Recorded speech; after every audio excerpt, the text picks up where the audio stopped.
नमस्कार, मेरा नाम अमित सिंह है। हम लोग आज बिरना गाँव में हैं। ये राजपुर विधानसभा के अंतर्गत आता है और हमारे साथ आज एक बहुत ही प्रतिष्ठित व्यक्ति हैं। उनका नाम संतोष कुमार निराला है। ये 2 बार के एमएलए रह चुके हैं जेडीयू के बैनर के नीचे और मंत्री भी रह चुके हैं बिहार सरकार में। तो आइए कुछ इनसे सवाल करते हैं, इनके क्या कमिटमेंट्स हैं आगे आने वाले इलेक्शन को लेकर के। और क्या इनके मुद्दे हैं जिसको लेकर के ये जनता के पास जा रहे हैं और वोट माँग रहे हैं। सबसे पहले बहुत-बहुत धन्यवाद हमें टाइम देने के लिए, समय देने के लिए और आपसे एक बहुत ही महत्वपूर्ण सवाल रहेगा, जो काफ़ी युवाओं का सवाल है और चूँकि हम लोग घूमते हैं क्षेत्र में तो ये सवाल निकल के सामने आ रहा है। सवाल ये है कि यहाँ पर रोड इंफ्रास्ट्रक्चर और बाकी जो सुविधाएँ हैं वो तो हैं। लेकिन जो पलायन बेसिक मुद्दा है, जो यहाँ के बच्चे बाहर जाते हैं, धक्के खाते हैं और उसके बाद फिर गाली भी खाते हैं और फिर वहाँ से मार के उनको भगाया भी जाता है, तो उस पर आपकी क्या सोच है?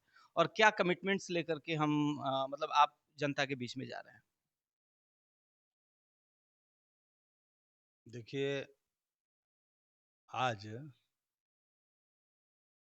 हम एनडीए के उम्मीदवार के रूप में थे, राजपुर विधानसभा 202 से।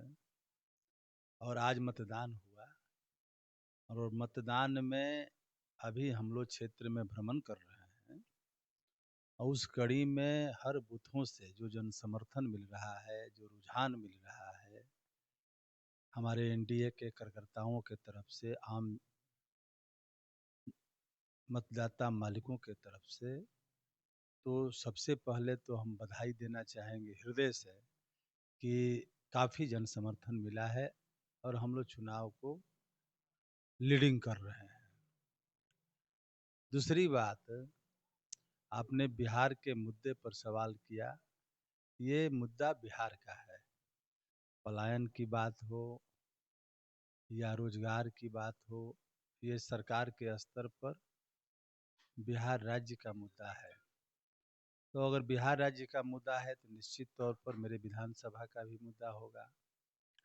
लेकिन आप सब मीडिया के साथी जानते हैं, आप सब जानते हैं कि एनडीए की जो सरकार है, नीतीश कुमार जी के नेतृत्व में और केंद्र में माननीय प्रधानमंत्री नरेंद्र मोदी जी के नेतृत्व में, तो बिहार में जितना काम हुआ, विकास हुआ और जितना रोजगार मिला, अभी जो पिछले 1-2 महीना पहले के बाद का रिकॉर्ड देखिएगा तो कितना नौकरियां मिली, कितना रोजगार मिला। और इस बार जो सरकार बन रही है, 1 करोड़ नौजवानों को, युवाओं को रोजगार दिया जाएगा, नौकरी दी जाएगी। तो रोजगार और नौकरी दोनों है संयुक्त रूप से। तो सरकार के मैनिफेस्टो में है कि हम 1 करोड़ और रोजगार देंगे और उसी के आधार पर हम लोगों ने, और बिहार में चुनाव हो रहा है, तो आप देखिए कि कितना नौकरी और रोजगार दिया गया। तो पलायन की जहाँ तक बात है, तो वो काफी हद तक रुक रहा है। अब रही कि बिहार राज्य, राष्ट्रीय पैमाने पर आप जाइएगा और इसकी जो पहचान है या ये जो एक गरीब प्रांत के रूप में जाना जाता था, तो उस हिसाब से यहाँ जो अन्य रोजगार के सृजन होने चाहिए, जो आयात निर्यात के जो सृजन होना चाहिए, रास्ता होना चाहिए, बिहार और झारखंड के बंटवारे के बाद जो खदानें थी जहाँ से आय होते थे, रोजगार मिलते थे, वो सारे चले गए झारखंड में। उसके बाद बिहार अपने आप में इतना मजबूत हुआ है अपने आप में, और हर क्षेत्र में आगे बढ़ा है और युवाओं के रोजगार में भी आगे बढ़ा है।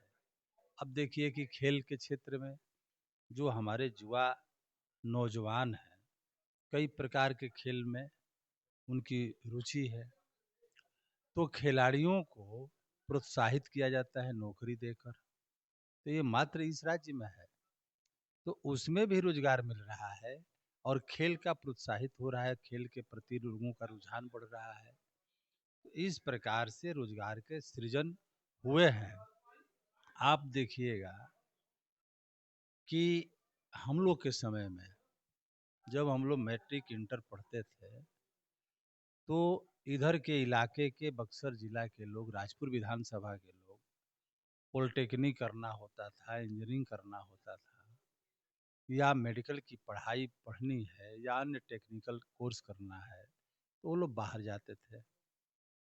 लेकिन आज के परिवेश में बिहार में आपका medical college, engineering college, polytechnic college, ITI college हर डिस्ट्रिक्ट में खुल गया, और उसके बाद में महिला का अलग, लड़कों का अलग। तो इस प्रकार से ये जो है पलायन यहाँ पर विराम है। एजुकेशन के मामले में तो बिहार आत्मनिर्भर बन रहा है, तो हर चीज का अब यहाँ आय की स्रोत नहीं है। केंद्र सरकार पैसा देती है, और राज्य का जो आपका टैक्स है, टैक्स का पैसा जो जाता है सेंट्रल में, सेंट्रल टैक्स, वो अलग से मदद ऐड करके करता है राज्य को। तो इस आधार पर अपने स्रोत से बिहार और केंद्र के जो बिहार के लिए टैक्स के पैसे दिया जाता है काट कर, उसके आधार पर बिहार आगे बढ़ रहा है। यहाँ न समुद्री बंदरगाह है, न आयात निर्यात है, न कोयला के खदान है। आप एक तरफ देखिएगा कि 18 जिले बिहार में हैं, जो प्रत्येक साल बाढ़ से प्रभावित होते हैं, और बाकी जगह जो है आपका कभी न कभी इधर जो इलाके हैं आपके, अभी तो बिजली आ गई, किसानों को बिजली मिलने लगी। इधर सुखाड़ से प्रभावित होते थे, साल 2 साल के बाद एक बार सूखा आ जाता था। तो इस परिस्थिति में जो 18 जिले हैं, तो इधर के पैसे उधर बाढ़ राहत में खर्च होते थे, बचाव में खर्च होते थे, और होता ही रहता है। तो वो पैसा का अब उसका नेपाल से, सेंट्रल गवर्नमेंट का मैटर है, नेपाल से जब ये होगा, उस पर काम भी चल रहा है, तो वो पैसा बचेगा, तो रोजगार में लगेगा, युवाओं के बीच में खर्च होंगे। तो इस प्रकार से बिहार राज्य बहुत आगे बढ़ा है, एक पहचान कायम किया है। तो रोजगार के सृजन हुए हैं। महिलाएं कितने नौकरियां में गई, पुलिस की नौकरियों में कितनी लड़कियां गई, ये सब आप देखिएगा, सब मीडिया के साथियों को मालूम है, बिहार की जनता को मालूम है। हर क्षेत्र में बिहार ग्रोथ किया है।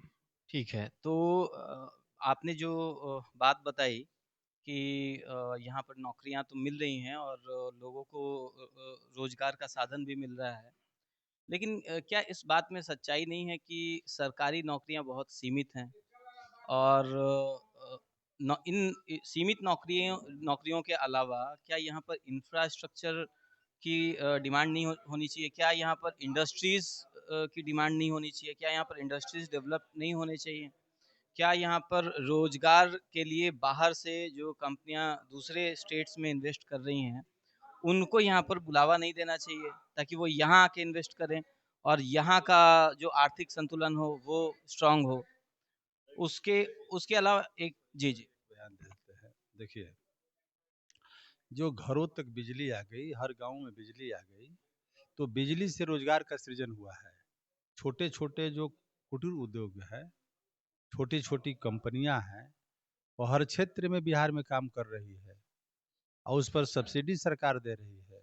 राइस मिल कितने खुले, यहाँ छोटे मोटे आपका नवानगर से लेके यहाँ तक भी लगा।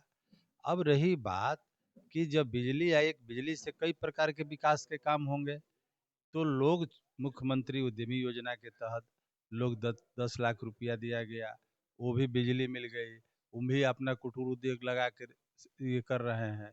तो जो भी है रोजगार दिया गया।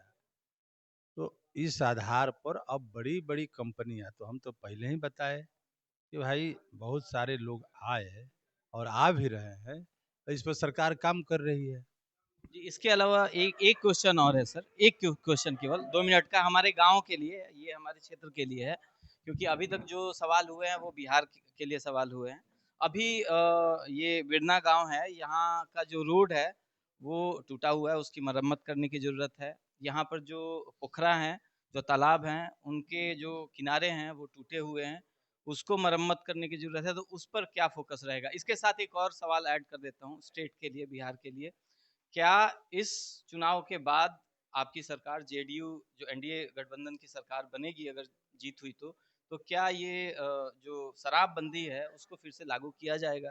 क्योंकि एक बहुत बड़ा टैक्स का प्रोपोर्शन है जो कि छूट रहा है और बहुत कंप्लेंट्स ऐसी आ रही हैं यहाँ से, राज्य से, कि शराब तो जी वैसे चालू है, बस केवल ये है कि बिना टैक्स के शराब मिल रही है। सवाल पूछ रहे हैं, नई बात कुछ पूछिए, ये नई बात की शुरुआत करिए, आप पुराना कहाँ चले जाते हैं। अपने क्षेत्र के बारे में बता दीजिए सर, अपने क्षेत्र के बारे में, यहाँ पर क्या डेवलपमेंट होगा?